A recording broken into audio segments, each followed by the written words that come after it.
नमस्कार, आप देख रहे हैं सी न्यूज भारत और मैं हूं आपके साथ आकांक्षा यादव। वक्त हो चुका है न्यूज बुलेटिन का और आज इस न्यूज बुलेटिन में हम जानेंगे कि कहां समाज कल्याण विभाग की बड़ी लापरवाही आई सामने, कहां महाविद्यालय में सीट रिक्त होने के बाद भी नहीं लिया जा रहा था विद्यार्थियों का प्रवेश पत्र और कहां मगरमच्छ आने से इलाके में मचा हड़कंप। ये सब जानेंगे विस्तार से, तो चलिए निगाह डालते इस वक्त की खास खबरों पर।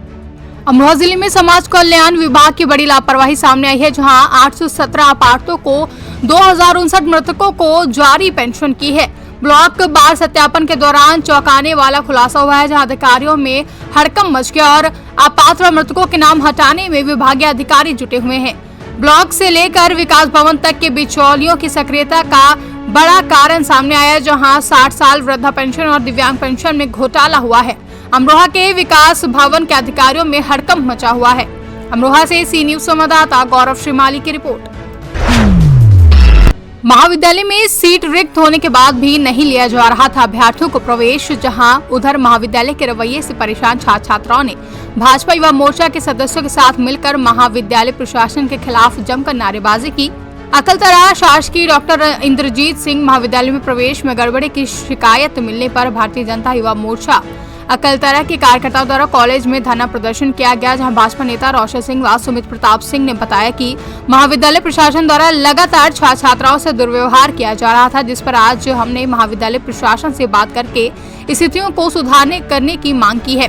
भारतीय जनता युवा मोर्चा जिला प्रशिक्षण प्रमुख पुरुषोत्तम नामदेव ने बताया कि कॉलेज में सीट खाली होने के बाद भी छात्र छात्राओं को प्रवेश के लिए भटकना पड़ रहा था, जिससे छात्र छात्राओं को अपने भविष्य की चिंता सता रही थी। जिसकी शिकायत मिलने पर युवा मोर्चा कार्यकर्ताओं द्वारा कॉलेज प्रशासन से प्रवेश में पारदर्शिता बरतने व छात्र छात्राओं के साथ संवेदनशील रवैया अपनाने की बात को लेकर चेतावनी दी गई है। एडमिशन में दुर्व्यवहार हुआ जा रहा है, छात्रों को अगर सीट खाली है उसकी जानकारी नहीं दी जा रही है। अगर छात्र जानकारी लेने जा रहे हैं तो उनको ये सीट फुल हो गया करके भगा दिया जा रहा है, जबकि इतनी सीट खाली है। इधर बीए में 106 सीट, बीए सेकेंड ईयर में, बीए बायो में, बीकॉम में, सभी में सीट खाली होने के बाद भी सही जानकारी शिक्षकों के द्वारा नहीं दी जा रही है। इस नाम से आज यहाँ धरना दे रहे हैं। जब भारतीय जनता युवा मोर्चा के द्वारा मैनेजमेंट के पास जब आप अपनी बात लेकर गए तो क्या जवाब मिला? उनसे जो ये जवाब मिल रहा है, उनके द्वारा ये जवाब मिल रहा है कि हमारा सीट फुल हो चुका है। जब बच्चे उनके पास जा रहे हैं, हम जब गए तो इनको ये पता चला कि सीट इतनी तक खाली है। जांजगीर से कैमरा पर्सन अजय यादव के साथ राम नागार्ची की रिपोर्ट। ललितपुर जिले में माता टीला की सड़क पर मगरमच्छ आने से इलाके में हड़कंप मच गया, जहां रात के अंधेरे में सड़क पर मगरमच्छ घूमता रहा। लोगों ने अपने मोबाइल के कैमरे में ये पूरी वारदात कैद कर ली, जहां मगरमच्छ आने से लोगों में दहशत फैल गई। रात के अंधेरे में मगरमच्छ सड़क पर दिखाई दे रहा है, जिसका वीडियो सोशल मीडिया पर जमकर वायरल हो रहा है। पूरा मामला तालबेहट क्षेत्र के माता टीला रोड का है। ललितपुर से सी न्यूज संवाददाता देवेंद्र की रिपोर्ट। श्री कृष्ण जन्माष्टमी महोत्सव कार्यक्रम प्रतिवर्ष के अनुसार इस वर्ष भी मोहगांव नगर के वार्ड क्रमांक 8 गुजरी चौक में दही हांडी फोड़कर कार्यक्रम नगर सभी बाल गोपाल के द्वारा किया गया, जिसमें नगर के युवाओं द्वारा नगर में भव्य शोभा यात्रा निकाली गई, जो कि श्री क्षेत्र अर्धनारीश्वर ज्योतिर्लिंग मंदिर में पूजन के बाद आदि शक्ति मां भवानी मंदिर में पूजा अर्चना की गई। सौसर से सी न्यूज संवाददाता संजय कामड़े की रिपोर्ट। पुलिस कप्तान दफ्तर में फरियादियों की भीड़ की संख्या में इजाफा होना लाजमी है। इसका मुख्य कारण है कि गरीब मुलजुम जनता की सुनवाई हैंकर थानेदार कतई नहीं करते हैं, पीड़ित का मुकदमा लिखने में टालमटोल करते हैं। ऐसा ही एक मामला बरेली के थाना बिथरी चैनपुर में सामने आया, जहां पीड़ित का आरोप है कि उनका पुत्र अजय को दबंग जबरन अपने साथ ले जाकर भैंसों को खिलाने वाला चारा कटवाने लगा, जहां मंदबुद्धि होने के कारण उक्त अजय का हाथ चारा मशीन में चला गया और उसकी उंगली कट गई। मामला थाना बिरथी चैनपुर के ग्राम फरीदापुर इनायत खान निवासी रामवीर पुत्र ताराचंद अनुसूचित जाति का किसान है। रामवीर का आरोप है कि उक्त गांव के रामगोपाल पुत्र बाबू राम, जो कि नगर विकास में सफाई कर्मी के पद पर कार्यरत हैं, दबंग आरोपी दूध की डेयरी भी चलाता है। उक्त आरोपी रामगोपाल उसके मंदबुद्धि बालक को जबरन 25 जुलाई को अपने साथ डेयरी पर ले गया और जबरन चारा मशीन से चरी कटवाने लगा। उस दौरान मंदबुद्धि बालक अजय का हाथ चारा मशीन में चला गया, जिससे उसकी 4 उंगली कट गई थी। उस घटना से पीड़ित रामवीर कई बार बिथरी चैनपुर थाना सूचना लेकर गया, लेकिन अपनी हेकड़ी के चलते थानेदार ने उक्त गरीब अनुसूचित जाति के रामवीर को थाने से भगा दिया और रामवीर का आरोप है कि उक्त थानेदार ने आरोपी रामगोपाल से साठगांठ कर मामले को दबा दिया है, जिसके चलते महीनों से पीड़ित परिवार कभी थाना और कभी एसएसपी दफ्तर के चक्कर लगा रहा है, लेकिन कोई भी न्याय नहीं मिला है। भगवत शरण श्याम बिहारी। मैं तो निरंदापुर रहता हूँ, ये मेरे साले हैं फरीदापुर इनायत खां, थाना बिथरी चैनपुर। क्या मामला है, कैसे आना हुआ है?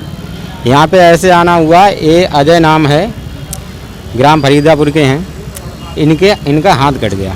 कैसे हाथ कट गया? हाथ ऐसे कटा है, ये कम दिमाग है, कुछ 15 साल उम्र है लगभग। गांव के इनके गांव का एक बड़ा आदमी है जो सफाई कर्मचारी में नौकर है, उर्फ डेयरी चलाता है। नगर निगम में है? नगर निगम में है। तो ज़बरदस्ती ऐसे काम करवाने के लिए ले जाता था। क्या काम करवाने के लिए जाता? कभी ले जाता था अपने घर पे, डेयरी चलाता है, उसी में कभी ये कराया या वो किया या हमारे साथ चले, ऐसे ले जाता था काम कराने के लिए। उनकी उंगली किस चीज़ से कटी, कैसे कटी? अब वो उस दिन पता नहीं उससे मोख लगवा रहा था या मुठ लगवा रहा था, चारा मशीन में क्या करवा रहा था, उससे पता नहीं कैसे उंगली कटी। चारा मशीन भी है उसकी? चारा मशीन से मुठ लगवा रहा था। इसके बाद में ये कह रहा है कि उसने, ये लौंडा कहता है कि मेरा हाथ धक्का दे दिया मुझे पीछे से, इसलिए मेरा हाथ उंगली पांचों कट गई। आप तो कह रहे हैं ये बोल सुन नहीं पता? नहीं, ये पूछो तो इशारा करता है ऐसे ऐसे। आप पूछो, बोल सुन नहीं पता ये? नहीं सुनता है, लेकिन हमारी तुम्हारी तरीके बोल नहीं पाता। उम्र कितनी है? 15 साल। नाबालिग है। नाबालिग है और अल्पविकसित भी है, दिमाग से कुछ? हाँ, दिमाग से मंदबुद्धि है। तो अब क्या कह रहा है वो? कौन वो? ना, आपने कोई शिकायत करी थाने में? शिकायत हमने थाने में करी थी, यहाँ भी करी थी पहले, लेकिन हमारी कोई सुनवाई नहीं हुई। दूसरी थाने के दरोगा वगैरह क्या कह रहे हैं? अभी यहाँ पहले हम शिकायत करके गए थे, यहाँ की रिपोर्ट थाने पहुँची तो उस दिन रामवीर सिंह दरोगा जी आए थे, तो वो कह रहे थे ये इस्तीफा किस्ता है, ये कि इस्तीफा से उंगलियाँ कट गई। तो हमने ये कहा था कि किसी बच्चों को, नाबालिग बच्चों को ज़बरदस्ती काम कराना, ले जाना, इस्तीफा किस्ता है। तो बोले आप कुछ नहीं कर सकते, ये कहा था। पुलिस कह रही है ये इत्तेफाक हुआ है? हाँ, पुलिस वालों ने ये कहा है कि हम मुकदमा नहीं लिख सकते इनके खिलाफ, ये इस्तीफा किस्ता है। आज आप यहाँ एसएसपी ऑफिस आए, क्या कहा उन्होंने? सर ने फिर कह दिया है कि कानूनी कार्रवाई होगी इनके खिलाफ फिर से। बरेली से सी न्यूज संवाददाता विनय चौहान की रिपोर्ट। महू के तहसीलदार कार्यालय में दुर्गा वाहिनी के नेतृत्व में महिला शक्ति ने एसडीएम को ज्ञापन दिया, जहां महिला शक्ति ने बताया कि जिस तरह से वर्ग विशेष के लोग हिंदू नाम रखकर हिंदू बालिका महिला को अपना हवस का शिकार बना रहे हैं और इस तरह की घटना अब आम बात हो गई है। जिस तरह से लव जिहाद का एजेंडा वर्ग विशेष द्वारा चलाया जा रहा है, इसे रोकने के लिए हम लोग प्रयासरत हैं और जो कदम उठाना पड़ेगा, बहन बेटियों के सम्मान के लिए वह सख्त कदम उठाने को दुर्गा वाहिनी तैयार है। साथ ही उज्जैन, शाजापुर, बड़नगर, आगरा, मालवा सहित अन्य क्षेत्र में इस तरह की घटनाएं हो रही हैं, उनका भी विरोध किया गया है। जय श्री राम। आज हमारे हिंदू समाज की बहन बेटियों के ऊपर जो लव जिहाद और हत्याओं का और धर्मांतरण पे जो हमारे केस हो रहे हैं हमारे ऊपर, और उसमें जो हमारी विरोधी पार्टियां हैं जो कर रही हैं मुस्लिम समाज के लोग हमारे लिए, उनको हम प्रशासन से मांग करने आए हैं कि उन पे सख्त कार्रवाई की जाए। अभी हमारे इंदौर में भी और देवास में भी, वहाँ उज्जैन में भी हमारे जो नारे लगाए हैं हमारी बहनों ने जय श्री राम के, उनको भी स्टेज पे से उतार के उनके साथ गलत व्यवहार किया गया है। और लव जिहाद के जो मामले दिन ब दिन बढ़ते जा रहे हैं, इसके विरुद्ध में हम ज्ञापन देने आए हैं आज एसडीएम सर को, और हम चाहते हैं कि प्रशासन इस पर सख्त कार्रवाई करे और इसमें 151 की धारा लगा के इनको छोड़ दिया जाता है। हम चाहते हैं इनसे कठोर से कठोर इनके ऊपर धाराएं लगाकर और इनके लिए विरुद्ध में सरकार हमारे लिए कुछ करे, इसलिए हमने आज ज्ञापन दिया है। और आज ये पूरे मालवा प्रांत में एक साथ सभी दूर ये ज्ञापन दिया जा रहा है लव जिहाद पे, जो कि हम आज एसडीएम सर से बोलने आए हैं कि आज हमको ये कठोर से कठोर इन पे पाबंदी कार्रवाई की जाए। हम आगे फिर मैदान में उतरेंगे पूरी मातृशक्ति दुर्गा वाहिनी, और हम आगे हमारे भी कदम उठाएंगे। फिर अगर प्रशासन ढील देगा और नहीं कुछ कार्रवाई करेगा तो हम मैदान में उतरेंगे। मैं जिला संयोजिका मातृशक्ति पूजा खंडेलवाल। इंदौर से सी न्यूज संवाददाता सुरेश बैरागी की रिपोर्ट।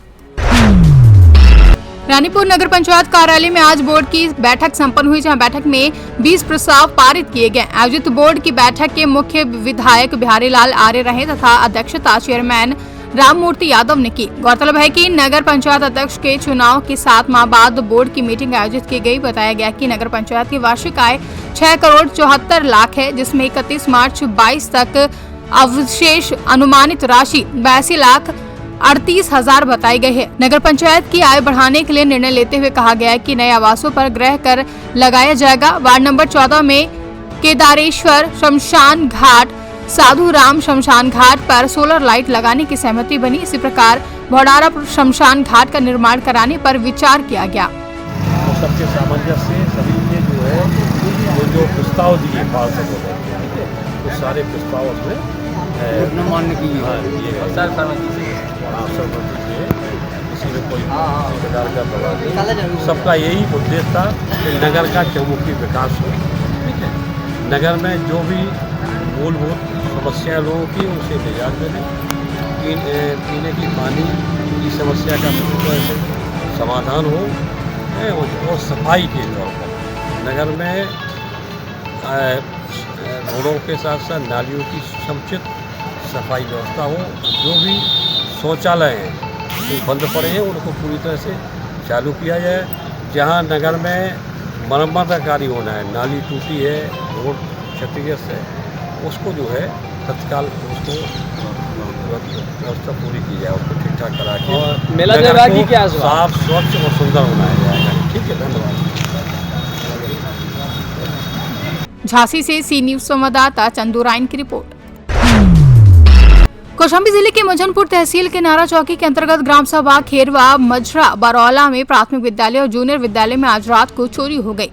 रात को चोरों ने चोरी को अंजाम दिया, जहां सुबह जब प्रिंसिपल रामा देवी और वहां के मास्टर ने देखा तो सभी दंग रह गए, जिसके बाद उन्होंने गांव के लोगों और पुलिस को सूचना दी।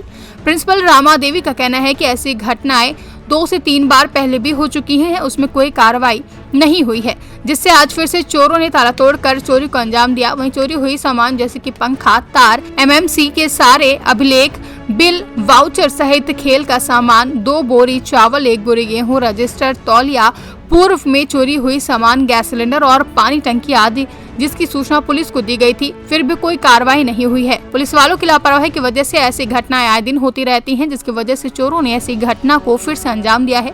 आखिर इसका जिम्मेदार कौन होगा? अगर कोई कार्रवाई नहीं होगी तो कैसे चोरी की घटनाओं को रोका जाएगा? आपका शुभ नाम क्या है? रामा देवी। अच्छा, क्या हुआ था आपके यहाँ पे आज? जब सुबह 7:40 विद्यालय आए तब यहाँ सब दिखा, ताला वाला टूटे पड़े थे, सामान गायब था। क्या क्या गायब हुआ उसमें सामान में? वहाँ प्राइमरी में था, जो तेल था, मसाला था, धनिया हल्दी के पैकेट थे, निरमा था, बर्तन थे कुछ। और क्या हुआ है? और रसोई में जो कुछ सामान था वो नहीं था। अच्छा, उसके बाद अलमारी में टूटी है? अच्छा, अलमारी वहाँ के तो ताला खोल लिए, वही चाबी थी वहीं से खोल लिए। अच्छा। वहाँ की अलमारी खुली थी और जो यहाँ की अलमारी है वहाँ का ताला तोड़ा गया है। अच्छा। मैं एक काला झोला रखा तो पुरानी चेकबुकें रखी तो झोला सीधा उठा ले गए। अच्छा, तार वार ले गए, वायरिंग चोट ले गए। अच्छा, ये कितनी बार ऐसी घटनाएं यहाँ पे हो चुकी हैं? साल में एक बार, साल में एक बार हो ही जाती। अच्छा, हमेशा। तो अभी कुछ बचा नहीं मुझे लग रहा है, जिस हिसाब से चोरी हुई है। चावल था मीन ले गए, गेहूँ था ले गए, ऐसे लेने आते, सिलेंडर के चक्कर में आते हैं सिलेंडर, इसलिए हम खाना नहीं बनवाते सिलेंडर। अच्छा। आज सिलेंडर रखवा दे तो कल ताला यहाँ से टूट जाए। सबसे ज्यादा समस्या यही हो जाती है हमें कि हम बिल्डिंग करवाएं, कोढ़ा जोड़वाएं, कब क्या करें, कहाँ से लाएं, कैसे करें, स्कूल बंद होते समय सामान मिल रहा है कि नहीं मिल रहा, परेशानी हमें इस बात की हो जाती है। आपने गाँव वालों को इसके बारे में बताया भी कि नहीं? अभी 1-2 बार क्यों नहीं बताया? सब जानते हैं, सब लोग जानते थे। इसके खिलाफ आपने एप्लीकेशन डाला था? किसके खिलाफ डालें? यही जो यहाँ पे चोरी हुई इसकी जानकारी आपने सबको दिया? उसमें डालते हैं, पुलिस कंप्लेन करते हैं, वहीं से लिखवाते हैं। यहाँ पे आपको किसी के ऊपर कुछ शंका ऐसे जाहिर है? कुछ शंका नहीं है, हम सुबह आते हैं, ड्यूटी करके चले जाते हैं, किसके शंका करें, किसको शंका करें? अच्छा, चलिए ठीक है। गाँव आता जाता है, सब देखता सुनता है। ठीक। कौशाम्बी से सी न्यूज संवाददाता हर्षित मिश्रा की रिपोर्ट। भारतीय जनता पार्टी नागदा के मंडल महामंत्री ओम प्रकाश गहलोत को सामाजिक संगठन अखिल भारतीय भलाई महासंघ के राष्ट्र महामंत्री बनाए जाने पर भारतीय जनता पार्टी नागदा मंडल अध्यक्ष CM अतुल के नेतृत्व में पार्टी कार्यालय पर स्वागत किया गया। इस अवसर पर भाजपा प्रदेश कार्यकारिणी सदस्य तेज बहादुर सिंह चौहान ने कहा कि हमारे लिए गौरव की बात है, हमारी भारतीय जनता पार्टी नागदा मंडल में महामंत्री का कार्य करने वाले कार्यकर्ताओं को उनकी कार्य कुशलता एवं उचित दक्षता को देखते हुए सामाजिक संगठन ने राष्ट्रीय स्तर पर महामंत्री जैसे जिम्मेदार पद की जिम्मेदारी सौंपी है। उज्जैन से सी न्यूज संवाददाता सुरेश जाटवा की रिपोर्ट। फिलहाल के लिए बुलेटिन में बस इतना ही। देश और दुनिया की बड़ी खबरों के लिए बने रहे सी न्यूज भारत के साथ। हर खबर आपके साथ, आपके हाथ।